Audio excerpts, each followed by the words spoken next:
Hello friends, అందరికీ నమస్కారం. Welcome back to our channel. Telangana రాష్ట్రంలో అర్హులైనటువంటి 2,00,000 మందికి నూతనంగా పెన్షన్లను మంజూరు చేస్తామని ఆర్థిక మంత్రి బట్టి విక్రమార్క గారు ప్రకటించారు. అయితే కొత్తగా ఆసరా పెన్షన్లకు ఎవరెవరు అప్లికేషన్స్ చేసుకోవచ్చు, ఎలా అప్లై చేసుకోవాలి, ఎక్కడికి వెళ్ళి చేసుకోవాలి, లాస్ట్ డేట్ ఎప్పుడు, అప్లికేషన్ విధానం ఎలా ఉంటుంది, ఏమేమి జెరాక్స్లు కావాలి, వీటన్నిటితో పాటుగా రేవంత్ సర్కార్ ప్రభుత్వం అమల్లోకి వచ్చాక పెన్షన్లను పెంపు చేస్తామని ప్రకటించారు. అనగా వృద్ధులకు రూ. 2,016 నుండి రూ. 4,016, దివ్యాంగులకు, వికలాంగులకు రూ. 4,016 నుంచి రూ. 6,016 గాను పెంచి అర్హులైనటువంటి ప్రతి ఒక్కరికి కూడా పంపిణీ చేస్తామని చెప్పారు. అయితే ఈ పెంచినటువంటి పెన్షన్ మొత్తాన్ని ఏ నెల నుంచి అయితే పంపిణీ చేస్తారో ఈ వివరాలన్నిటి గురించి క్లియర్‌గా చెప్తాను. వీడియోను తప్పకుండా ఎండ్ వరకు చూడండి. ఫైనల్‌గా మీకేమైనా డౌట్స్ ఉన్నట్లయితే కామెంట్‌లో అడగండి గైస్, నేను రెస్పాండ్ అవుతాను. ఫస్ట్ టైం మన ఛానల్ చూసేటువంటి ప్రతి ఒక్కరు కూడా ఛానల్‌ని సబ్స్క్రైబ్ చేసుకునేసి, పక్కనే ఉన్నటువంటి బెల్ ఐకాన్ క్లిక్ చేసి ఆల్ నోటిఫికేషన్‌ను ఆన్‌లో పెట్టుకోండి. ఒకసారి మన టెలిగ్రామ్ ఛానల్‌ని కూడా విజిట్ చేసి దాంట్లో కూడా జాయిన్ అవ్వండి. మీకు డైలీ కూడా యూజ్‌ఫుల్ అయ్యే ఇన్ఫర్మేషనే అప్డేట్ చేస్తూ ఉంటాను. డిస్క్రిప్షన్‌లో లింక్ పెట్టినాను. క్లిక్ చేసి వెళ్ళి చేసి జాయిన్ అవ్వండి. లేట్ చేయకుండా టాపిక్‌లో గనుక వచ్చేసినట్లయితే, తెలంగాణలో నూతనంగా 2,00,000 మందికి కొత్త పెన్షన్ల మంజూరుకు మంత్రి బట్టి విక్రమార్క గారు కీలక ప్రకటన అయితే విడుదల చేశారనమాట. సో, దానికి సంబంధించిన సమాచారం గురించి మీరు స్క్రీన్ మీద కూడా చూస్తూ ఉన్నారు. ఓకేనా?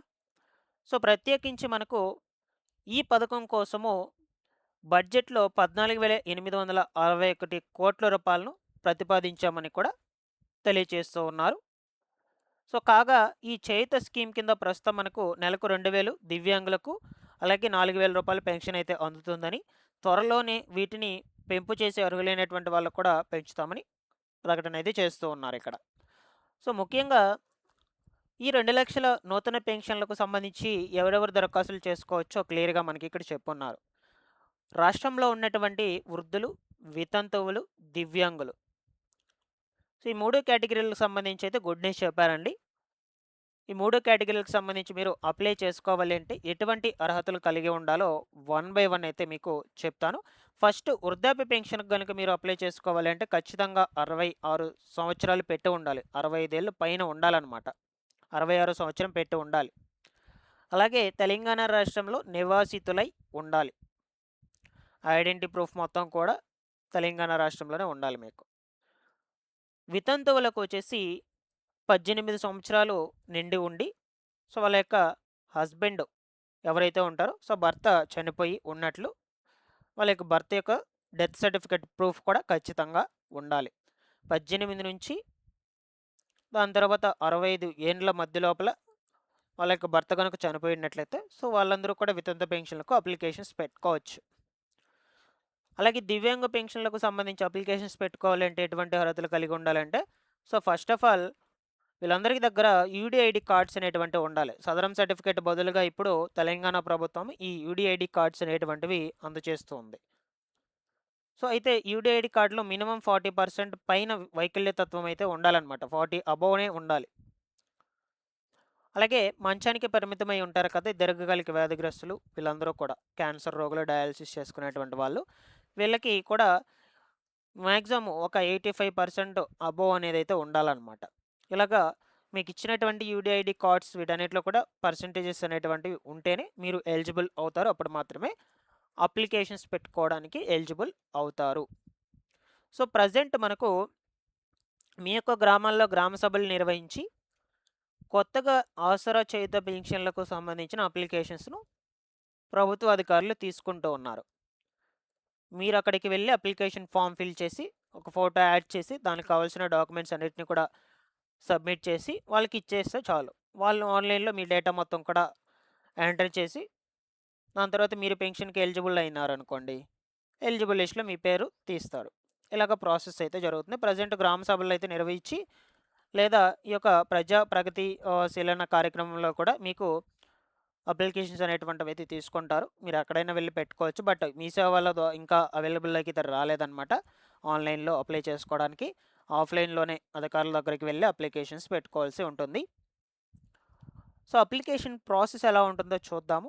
సో, ఫర్ ఎగ్జాంపుల్‌గా మీరు స్క్రీన్ మీద చూస్తున్నారు. ఇది ఆసరా చేయుత పెన్షన్లకు సంబంధించినటువంటి అప్లికేషన్ ఫామ్ అనమాట. సో, ఇందులో ఫస్ట్ ఇక్కడ ఇది వృద్ధాప్య పెన్షన్‌కు సంబంధించి దరఖాస్తు ఫామ్ అనమాట.